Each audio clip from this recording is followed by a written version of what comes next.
Theresa Caputo, a medium from Long Island, recently made an unexpected choice. She donated all of the money she made from the sale of almost $10 million worth of real estate to her ex-husband Larry Caputo in order to support their new business endeavor. But her children did not approve of the situation at all. "Mom, you've made a big mistake," they said plainly to their mother. "This money will be embezzled by Father Larry. You won't get anything back after you give it to him." The words of her children made Theresa's heart quake. Her inner turmoil was evident even though she remained silent. She understood that this choice might either be a blessing or a curse for her life, as she was torn between love, faith, and responsibility. At her kitchen table, Theresa Caputo sat with her manicured nails delicately tapping the wood. The home sale documents were still lying open before her, the signatures' ink just beginning to dry. $10 million. A number that, depending on one's perspective, was both weighty and meaningless. She had moved all of the remaining funds to Larry's account. Earlier, her kids, Victoria and Larry Jr., had hurried out of the house, their voices high in shock and incredulity. Victoria had replied, "Mom, you've made a huge mistake," her eyes shining with annoyance. "Dad will spend all of that money. It will never be seen again." In his forceful but painful voice, Larry Jr. had added his voice. "Mom, he is not the man you used to adore. He has evolved. With anything this important, you can't trust him." Theresa couldn't stop the words from echoing in her mind like a chant. Her placid exterior was betrayed as she pressed her hand to her chest, where her heart pounded irregularly. With her colorful hair, strong nails, and bold spirit, Theresa was the epitome of the self-assured Long Island medium. However, she was only a mother in that silent kitchen, a woman caught between hope and dread, between trust and betrayal. Theresa had trouble sleeping that night. She awoke in her bed and gazed at the slowly rotating ceiling fan. She was overwhelmed by memories of their wedding, their first home together, their trips, their late-night giggles, and Larry grinning as they danced. Then things started to fall apart. Disagreements, separation, and divorce. So, why had she put all her trust in him at this point? Perhaps it was more than simply faith. It might have been guilt. Perhaps it was the part of her that remained hopeful that, despite everything that had happened, there was still hope for redemption for her, for him, for them both. Theresa made the decision to speak with Larry face-to-face the following morning. She took a car out to the modest office block he had leased for the new company. With a boyish smile that had made her heart skip a beat, but now only caused perplexity, he greeted her. "Risa," he continued affectionately, referring to her former moniker, "you have no idea how much this means to me." To us. Theresa surveyed the empty desks, the stark office walls, and the inexpensive coffee maker humming in the corner. Nothing was real yet, it was just promise. "You know the kids don't trust you with this money," she replied quietly. "To be honest, I'm not sure whether I do either." For a brief moment, his smile wavered. "I understand. But you have to trust me. I've changed since then. This is my opportunity to demonstrate it." She looked into his eyes, trying to find sincerity. She wasn't sure if it was hope or cunning, but there was still a spark despite his older, more worn appearance. Weeks passed. Rumors started to circulate among their friends. Some said that Larry was already making poor decisions, such as pricey dinners with possible investors, costly office upgrades, and dubious contracts. Others asserted that he was at last sincere and dedicated to creating something enduring. Theresa was torn between supporting him and questioning him at the same time. She had nightmares at night about her kids' cautions. "Once you give it to him, you'll never get it back," they said in a voice that frightened her. However, she occasionally heard a different voice in her dreams, one that was softer and more enigmatic, much like the ghosts that frequently visited her at work. "Theresa, have faith in your heart, but be aware of the price." Theresa was very uneasy one evening while she was getting ready for a group reading at her house. People flocked to her living room, hoping to make contact with their departed loved ones. Theresa, however, found it difficult to concentrate for the first time in years. Theresa felt her own father's powerful and unwavering presence as she grasped a woman's hand and communicated a message from the other side. His words resonated deep within her. "Risa, don't let love make you blind. Keep what you've created safe." As she concluded the reading, she let out a small gasp and fought back tears. She knew she had received a sign that night. With conviction in her step, she paid Larry another visit the next morning.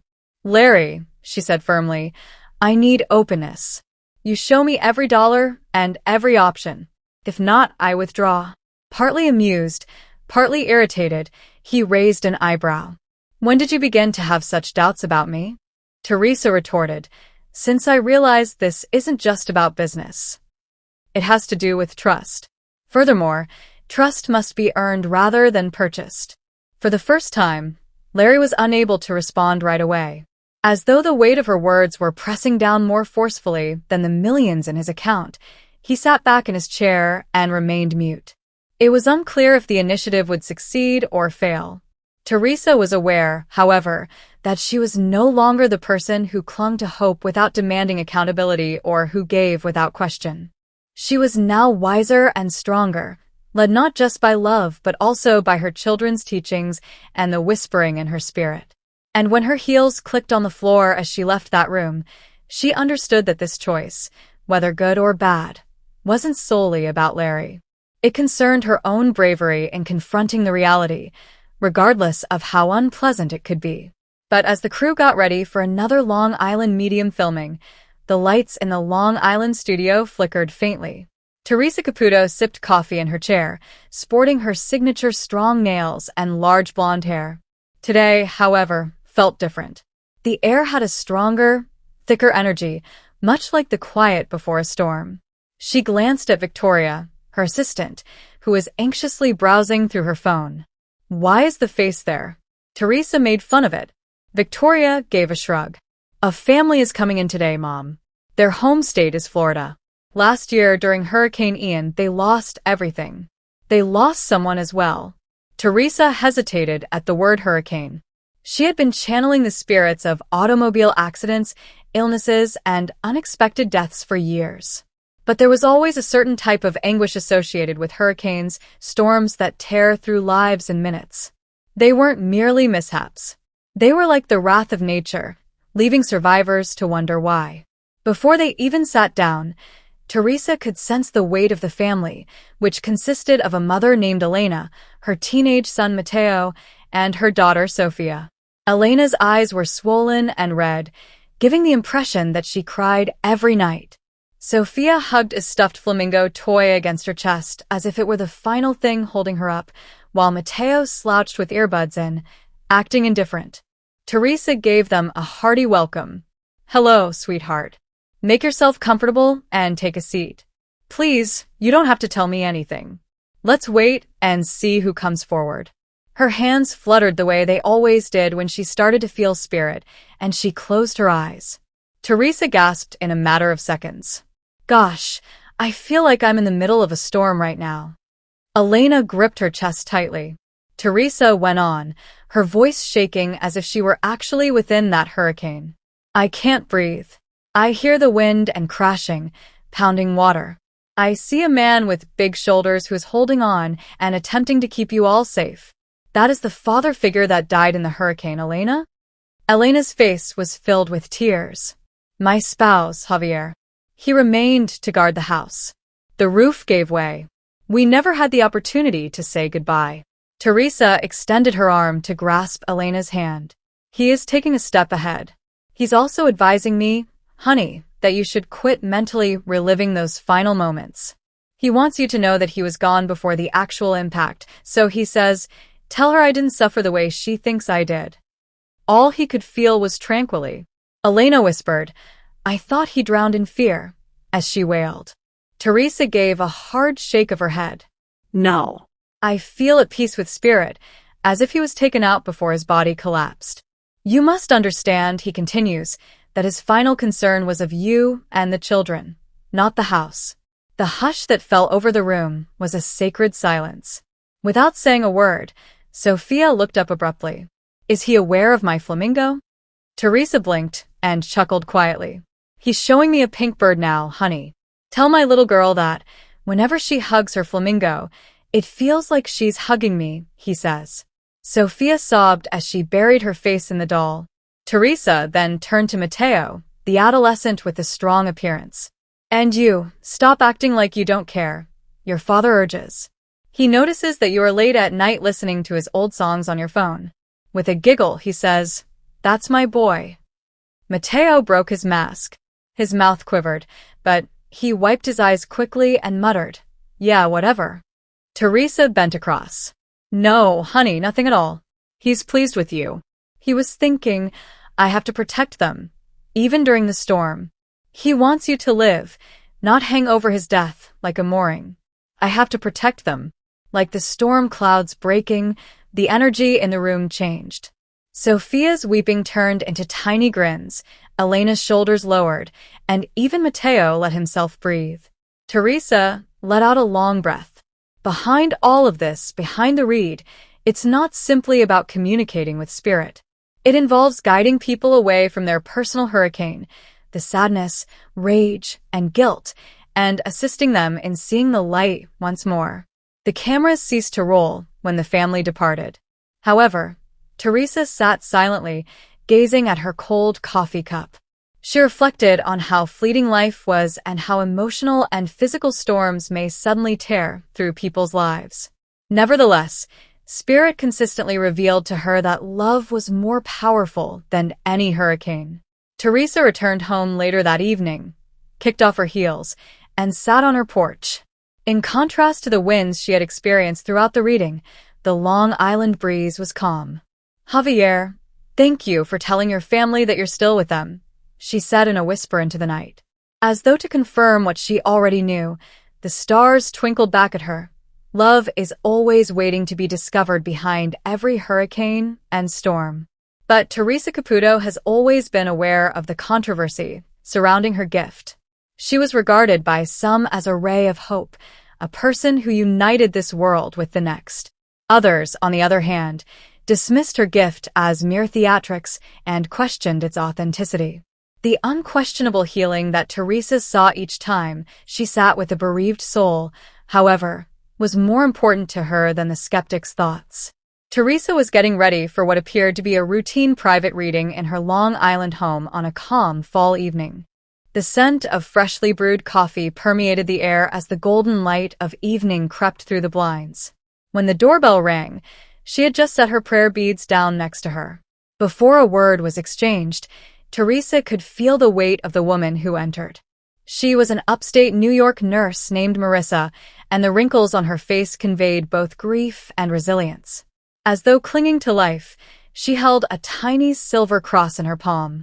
With hesitancy in her voice, Marissa murmured gently, "Thank you for seeing me. I don't know if I should be here at all.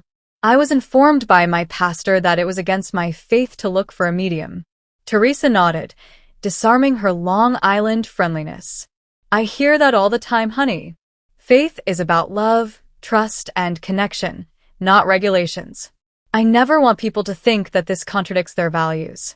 But occasionally, God provides us with the solace we require through various channels. Perhaps I am that vessel now." Despite the tears welling up in her eyes, Marissa took a seat. It wasn't for nothing that she had traveled this far.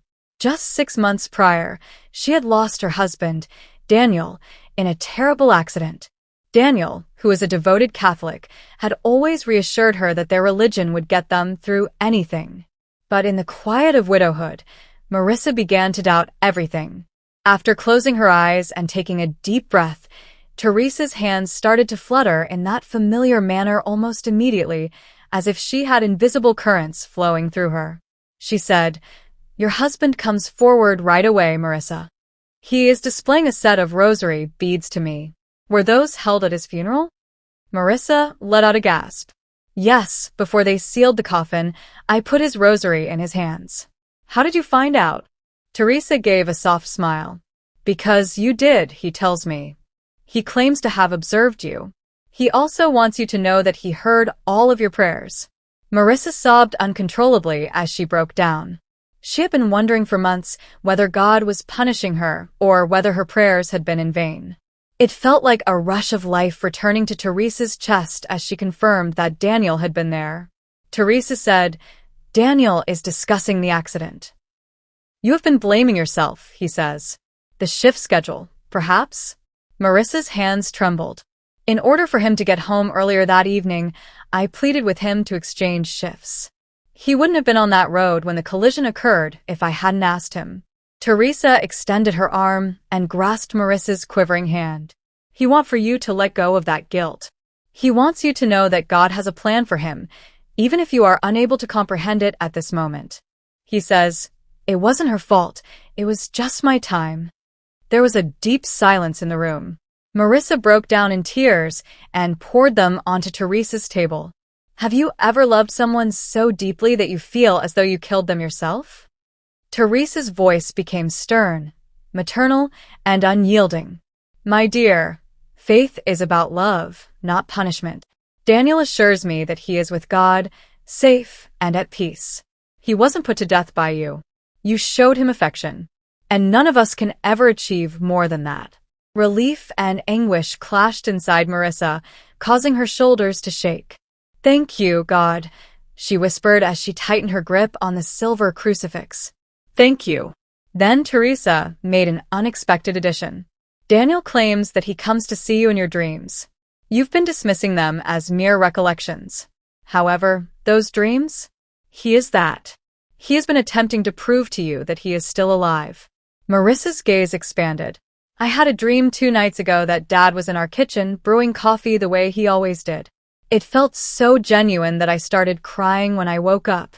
Theresa reassured her. It was real. Believing in what we cannot see but can profoundly feel is what faith is. The long session was full of affirmations, such as the lullaby he used to hum to their daughter when she was a baby, the old love notes Daniel had stashed in her Bible, and the Sunday hikes they used to take after church. Layers of grief were removed with each message, giving Marissa calm, something she hadn't experienced in months. Marissa's tears had dried into a brittle smile by the end of the reading. "I think I understand now, Theresa," she remarked. "There is no conflict between this gift of yours and my religion. Both of them serve as reminders that love endures forever." Theresa had a gentle pride in her eyes. "That's right, honey. Spirit and faith are strands of the same fabric, not distinct entities. Daniel only wanted to put a piece of your heart back together today." Marissa whispered, "I believe again," and kissed the silver cross she was carrying as she got up to go. Theresa sat back with a sad yet full heart as the door closed and the night air began to settle in. Every book had not just a message, but also a tale of faith, a tale of individuals who sought God in the most unlikely of places only to discover that he had always been there. "Thank you for putting your trust in me to be the bridge," Theresa said in a hushed prayer. "We appreciate you reminding us that faith is about believing, not about seeing." But Long Island's small Italian deli had been operating for decades at the corner of Hicksville Road. Its walls featured Yankees posters, pictures of frequent patrons, and shelves stocked with homemade tomato sauce and olive oils. The women behind the counter were referred to as the deli ladies throughout the community. They were more than simply employees. They were members of the family. They had a few jokes ready while slicing prosciutto or wrapping fresh mozzarella, remembered birthdays, inquired about children, and knew everyone's order before they arrived. The deli was entered by Theresa Caputo on a dreary Tuesday morning. She had no official readings booked, and she wasn't filming a show. All she was doing was picking up cold meats for Sunday supper. However, the moment she entered, she had that well-known pull, the buzz in her chest, the tingling in her crown chakra. There were spirits present, and they weren't keeping silent. With the typical mid-morning rush, the deli was bustling. Gina, her cousin, was giggling at something one of the regulars had said, and Maria, one of the deli ladies, was wrapping up a pound of turkey for a client. "Oh God, not here," Theresa whispered under her breath as she adjusted her weight. "Not right now." Spirit, however, had other ideas. Theresa was waiting at the counter when she observed an older man with flour-stained hands and a white apron. He repeatedly gestured towards the deli case before turning to face the two women working behind the counter. "Tell them I'm proud," he muttered in her head. "Inform them that it is thanks to them that the store is still open." Theresa's gaze expanded. She was aware that she needed to convey the point. Theresa responded, "Pardon me," lifting her voice above the slicer's noise. Maria smiled as she looked up. "Theresa, Look who it is, my God." the medium from Long Island herself. "Want a free sandwich? What are you doing here?" Theresa shook her head, but the rest in the room laughed. "I'm only come to pick up some cold cuts, no more. Listen, though, because this is really coming through. A father of yours is coming forward. He wants to admit that even though he passed away, he is still here, keeping watch over the deli." There was silence in the room. Maria's hands were on the counter when she froze. Gina's grin dimmed. "My dad, Tony," Maria said. "In 1962, he opened this deli. 5 years have passed since his death. You see him?" Theresa gave a soft nod. "Indeed. In spirit, he is right behind you. He's wearing an apron, his hands are covered with flour, and he's constantly using the word proud. Like, again. He wishes to express his gratitude for sustaining the family business. He claims that after he passed away, you considered selling it but decided against it.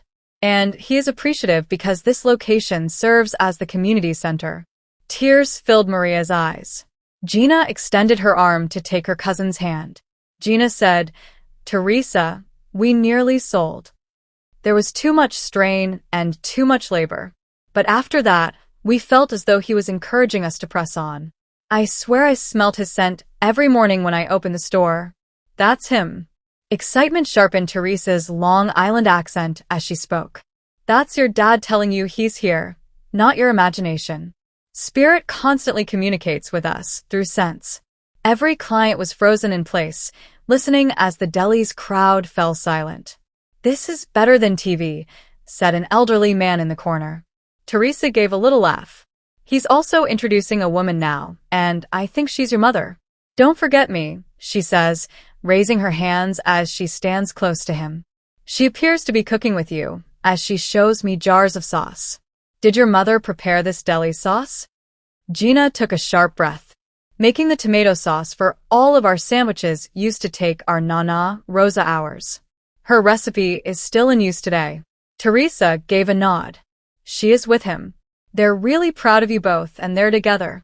Your father is displaying a gold watch to me, stating that it is still owned by someone and that he wishes to recognize it as a memento." Maria started crying uncontrollably. She raised a tiny gold pocket watch that dangled as a pendant and tugged at the chain around her neck. "This belonged to him," she said. "I don it each day." Theresa whispered, "Beautiful. He's letting you know that you keep him near by doing that." The refrigerator's hum was the only sound in the deli for a while. Then a muscular man wearing a Mets cap, one of the patrons, raised his voice. "Could you please tell my dad to quit tampering with my TV remote, Theresa, if he's around?" The gloomy emotion was broken with lightheartedness when the deli burst into laughs. Theresa even laughed. "Hey, Spirit is too busy hanging out here at the deli to waste energy on TV remotes." Maria's voice was shaking as she leaned across the bar. "You have no idea how much this means to us, Theresa. We frequently pondered whether Daddy and Nana were pleased with the way we maintain this house. Despite our arguments and tears, we never give up. You're telling us now that they're aware of it." Theresa put her palm on her chest and whispered firmly, "They know. Not only do they know, but they are present here every day. You don't need my confirmation when you sense the sudden warmth, the flickering lights, and the aroma of the cooking sauce. They are that. Always." Gina and Maria emerged from behind the counter and gave Theresa a firm embrace. Consumers applauded, with some even dabbing at their own emotions. The deli felt, for the first time in years, like a place of worship where love from the other side was still alive and present, rather than just a store. Theresa glanced back again as she left with her bag of cold cuts. Now Maria and Gina were grinning, their eyes more radiant, their sorrow somewhat lessened. Theresa could still picture Rosa in her house dress and Tony in his apron standing proudly behind them, hands on their daughter's shoulders. And that's why spirit always finds me, Theresa thought. Even a deli. Because healing occurs when it is most needed and doesn't wait for the ideal time. Hi everyone, welcome to my channel. My name is Mina, and I hope you're having a great day. Remember to subscribe to the channel if you enjoy the video.